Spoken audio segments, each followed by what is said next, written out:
Ever since Maserati relaunched themselves in India in 2015, focus has really been on their newer cars like the Quattroporte, the Ghibli, and more recently, the SUV, the Levante. But their halo car, the GT, hasn't really got that much attention. Well, I'm here in Italy to bring the spotlight back on what is now the 2018 version.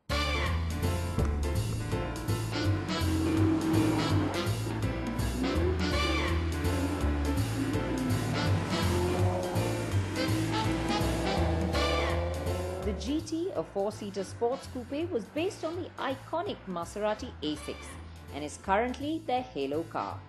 Originally, it was to be eased out of production in 2016 to make way for the Alfieri, but an entire turnaround in Maserati's model plans meant the GT had to march on. And so, it's got a strong shot of Botox. And now, it will only be offered in the Sport and the MC versions. I got my hands on the MC in the beautiful backdrop of the Italian vineyards to get a closer look.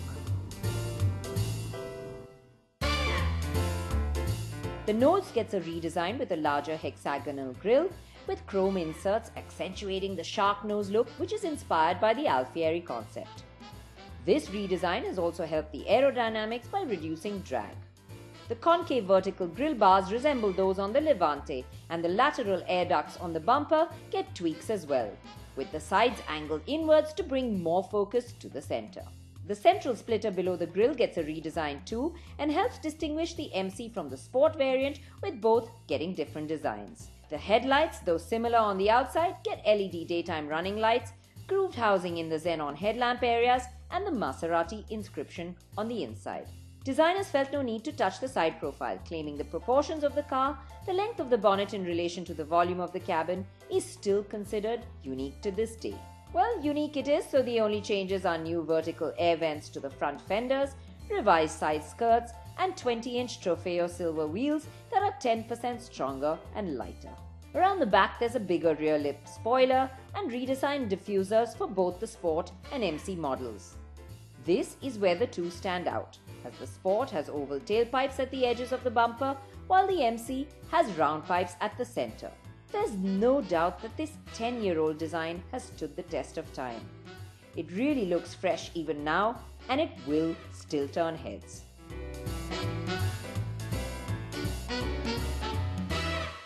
Well, the changes on the inside really start with a nip and tuck to the passenger side of the dashboard. You see this nice fashion double stitching, which now joins together all the leather. There's a new double dial clock that adorns the center of the dash. The instrumentation panel has changed a bit. And of course, the big thing that's necessary in today's times, the touchscreen infotainment system. There's a pretty large one at 8.4 inches, and that has allowed them to do away with some of the buttons on the central console area, and you get this new rotary dial. As far as equipment goes, with this infotainment screen, you also get the reverse camera. The good thing is the GTS is a four-seater, and although the styling makes it a tight space to be as far as coupes go, it does offer quite a decent amount of room in the back. This is a four-seater, technically. And for people my size, it's really fine back here. You do sit a little knees up, little low to the ground. And if someone is sitting all the way back, it is a bit tight on legroom. But as far as coupes go, it's still a pretty decent place back here in this car.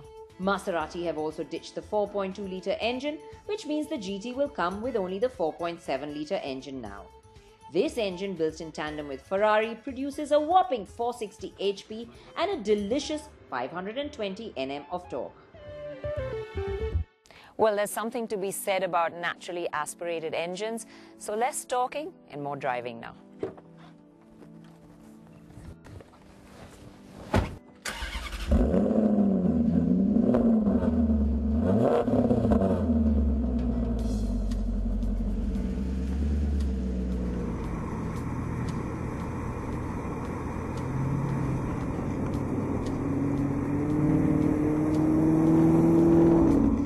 And this engine just springs to life with an eagerness that's exciting.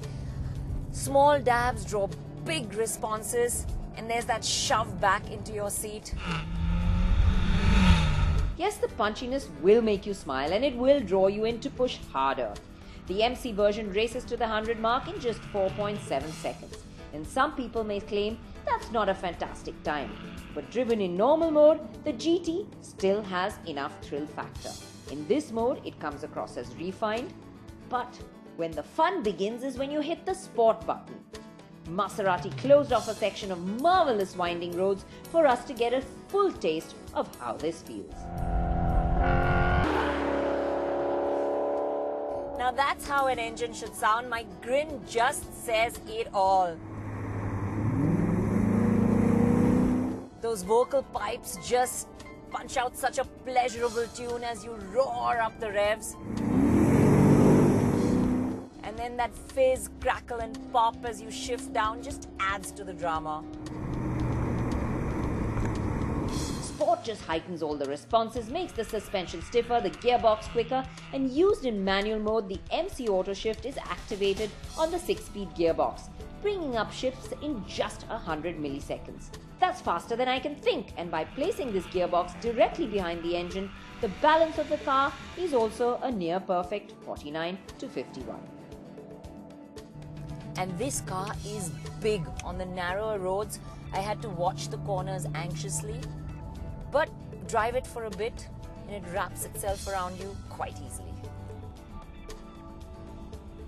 The mass of the car is evident in the understeer around corners, but that said, for its size, the GTS has amazing grip. And it did a great job of inspiring enough confidence for me to keep carving out the corners on the fabulous stretch of Italian road.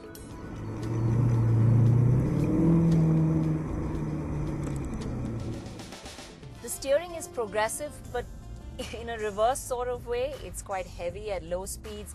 It's perfect when you're driving at reasonable speeds. But as you go higher and you push harder, it actually lightens up and feels a little bit over-assisted. But it still has a world of feedback, and its accuracy just adds to the layers of confidence that build up once you get used to the size of this car. The MC comes with the fixed-rate dampers that feel a little stiff over the sharper road intrusions. And coupled with the 20-inch wheels, on our roads, it will come across as a little stiff-kneed. The better option would be the sport version with the skyhook suspension, which has the electronically adjustable dampers. This variant feels quite composed and sorted, even in the sport setting. The GT may not have really changed much, and it may not win comparison tests with other similar priced cars, but sometimes it's not just down to a 0 to 100 time or straightforward evaluation. Sometimes it's about the experience. It's about the way a car stirs your soul, and the Maserati GT does that in shuckloads. There is also a Grand Cabrio which gets similar updates, and unlike most of its rivals, can be considered a true 4-seater as well. So if open-top motoring in a more relaxed driving manner is what you're after, then maybe that's the option for you. Well, it would be a fair question to ask why I'm recommending a car that's 10 years old and just had a facelift when there's so much else on offer in the market. Let me tell you, that glorious, naturally aspirated V8 is reason enough alone to buy this car, not to mention that auditory bliss that comes from those tailpipes that lets you really feel like you are driving a sports car. And let's face it, even after 10 years, this car doesn't look old. It is still stylish enough to turn heads wherever you go. And in India, owning a Maserati would set you apart from the rest.